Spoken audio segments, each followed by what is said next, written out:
Hello everyone, welcome back to Spiritual Growth Tarot. I'm Denise and this reading is for our Friday, October 2nd. So, aligning with the laws of love, truth, wisdom. What is it that we need to know for this day?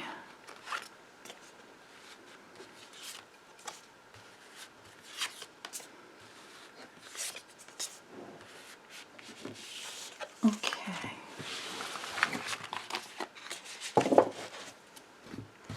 So, we have the Ten of Pentacles. That's nice. Actually, that's very nice. The Knight of Swords. The Fool, okay. And then the Ace of Cups reversed. And the Ten of Swords reversed. Let's get these in frame here. Okay. So, excuse me. The overlying theme for the day is the Fool card. So it's all about new adventures and trusting the universe, trusting that your intentions put out into the universe are what creates your reality. As long as you have an intention, and then so that's, coming from the soul, spirit, your soul having an intention coming from a deeper connection with your spirit, and then mentally thinking about it, mentally visualizing it, and then on the, within the emotional body, we can feel ourselves having the experience. But then we also have to, and this is to manifest something, but then again, we also have to put in the physical work. So we can't just put it out there, unless it's something that you've worked hard on for a long time and then you kind of just give it up to the universe to bring you home. That's actually in alignment with spiritual law. Once the divine mind has received all the hard work and you've done your part of it, that you're in alignment there with the truth in the spirit world, within the center of who you are. And then it becomes, the task becomes to actually let it go. So that is what this card is speaking to, both realms. So once you've done the work, now if you haven't done the work yet, if you just finally became aware of something and you got that big light bulb aha moment, and and you're like, oh, okay, I could create this. But if you haven't done anything to actually bring it home, then you do have to take those steps. You do have to. And I think that's what the Knight of Swords is about, is not being impulsively, it can be a form of like what they call spiritual bypassing, where you gloss over something. And this happens a lot, when people are first learning how to manifest, and, especially if it's just coming from the mental realm, you have to bring it home. This is a very mental card. Now, letting go of it, if you've already done the work, is the task for some of you. But then for others, we definitely need to do the work. So let me dive into these two cards a little bit more, or of course at all. Haven't addressed them yet, but let me get that going. So with the Ten of Pentacles, where this is family. This can be your legacy. This can be your ancestry. This can be, with these two cards combined, we could be in the realm of, you do have some family support, but maybe there's some impulsiveness that needs to be taken care of. But honestly, I really feel like it's more about scattered thoughts. So how about, when it comes to manifesting, how about if we imagine ourselves, whether we've had this or not, but let's imagine that there is a beautiful family that cares about you. You even have a dog and maybe some cats, or a couple dogs and cats, as many pets as you want. And you have, even if you don't have children, if you do, that's wonderful. But if you don't, you still have your playful inner child that helps you create with your imagination. You have to imagine something into form, right? That's how it works. And then we have our adult selves that can put everything into motion. But this is the physical work. With the Ten of Pentacles, it looks like it's already done. It can be, you know, that it is already complete on some level. And now the task is just to, well, you could scatter new ideas out into the universe. That could be the message for some of us. And then, you know, with others, we have to be careful about coming from like a disregard of what could happen. We need to make sure that we're in alignment with what is sustainable for the family and for the earth and for future generations. And we really do have to be thinking in those terms before we, you know, put our intentions out into the world.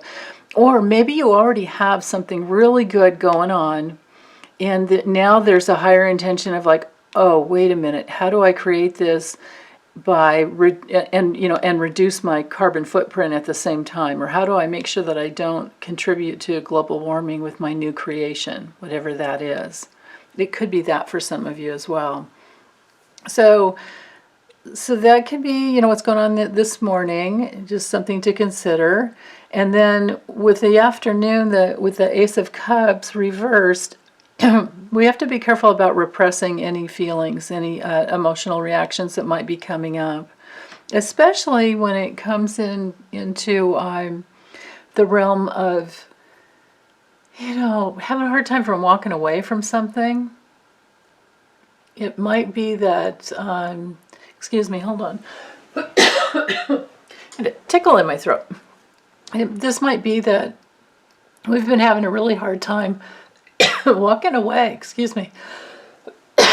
Especially if someone has betrayed us in the past, and maybe we need to open up, excuse me, maybe we need to open up and forgive ourselves and forgive them as well. And then from there, we can truly walk away because we're free, because it's done. And then it doesn't need to be a painful ending. This looks to me like we have had some painful endings, and people have betrayed us, and it's hard to walk away from that. So the message is to open up to all your feelings. Let yourself have your feelings. Be angry if you need to be. Whatever feelings come up around whatever betrayal that there has been in the past, in order to not repeat it and keep the to get the energy clear and not, you know, keep it coming back to you, we have to go through all the emotions. We cannot repress them. If we do, we'll end up depressed. You know, repressing emotions leads to depression. So what we need to do is open up to everything that's inside. And of course, don't hurt anyone over it, but, you know, write it out, put it in your journal, get the emotions out, cry, grieve, do everything that you need to do to, you know, let this free, let this flow freely. This needs to be freed up. And then from there, we don't need to worry so much about it coming back, because when you clear it on the inner levels, then the outer levels finally come back. You know, the outer levels take a while to catch up. You know, it's always an inside job, but the time-space continuum here on Earth takes some time. But another meaning for this Ten of Swords reverse has to do with recovering, which is beautiful, because then, you know, then there's, of course, the regeneration, because you're not going to go down that road again, you know, because once you feel all the repressed material, and you clear it out, and then you forgive yourself for getting involved with someone like that, and you can forgive them, then it's all free. But what happens is that you have, you know, and maybe you have to go through it a few times. Sometimes that's just the way life is. And it's okay. You have the strength. We all have the inner strength to get through it. And it may very well involve a family member, usually does, which is why we bring in these relationships to help us heal something from our lineage. You know, maybe one generation or two, maybe even 3 generations back. So if that's what is happening, we cannot repress whatever that is. We do have to get through it and get it clearing. as much as you can. Now, of course, you cannot make yourself feel something. I mean, actors do that, but they're tapping into the past when they do it. They're tapping into a past painful memory, or they're imagining how something might feel. But all that we can do is set the intention to feel all of our feelings. And then from there, we can clear things out. And then what happens, what I was starting to say a moment ago, or a minute ago, is once it's cleared out, and it could take a few times, but whatever it takes is what it takes, and there's no judgment in that, ever. In fact, when it comes to, hooking back up with someone who abused us, or, going back to the abuser, they say that it takes sometimes 9 times to get free, to get clear. That happens, so that's, if you've done that, or if that's happening in your life now, please know that it's normal, and do not beat yourself up, especially if you're freeing up something from your past lineage. Any type of an abuse, whatever it is, don't judge yourself for going through it. Just let yourself feel the pain, let it clear out, open your heart to whatever it is that you need to feel. And like I was saying, you can't will yourself to feel anything, but you can welcome the feelings. That's the key there, to welcome whatever feelings need to come up. And then at some point, you have really good sonar. That's the point I was trying to get to, but I had to let you know the other steps in between. You have really, really good sonar in your heart and your body. And it's kind of like, the hair will go up in the back of your neck, or you'll feel like, ooh, this person isn't trustworthy. Like, you will be so free that you won't go down that road again. And that leads me back to that poem, if you haven't already read it. It's called The Hole in My Sidewalk by Portia Nelson. And she spells her name Portia, Portia Nelson. So if you don't already have that poem, Google it and print it out and keep it nearby, because it's excellent. It's excellent. Everyone should have that. Everyone on their healing path should have that.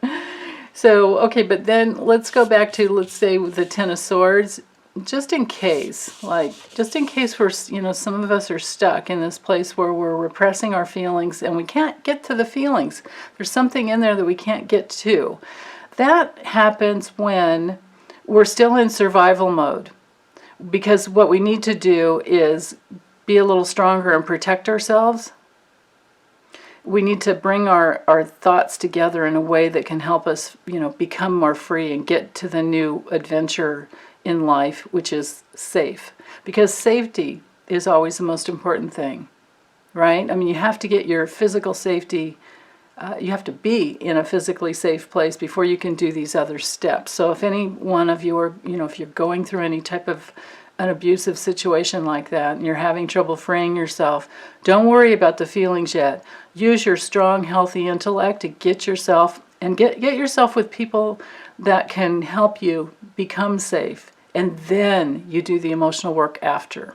Then you do the emotional release work. And then you clear things out of your subconscious, unconscious, your body, your emotional body, all of that. But not to worry about that until you're safe. Okay? Let me think. Is there anything more? When it's Ten of Swords reversed, it's kind of reduced to that area of it's an inevitable end. Like, it has to end. When it's straight up, we're dealing with betrayal and loss and endings, and they're painful. And it's a defeat, crisis.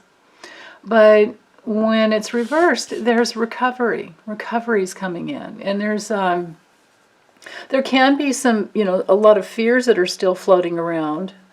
But it's over. It's definitely, it's the place we need to know that it's definitely over, and protecting yourself and taking, really good care of yourself is what needs to happen.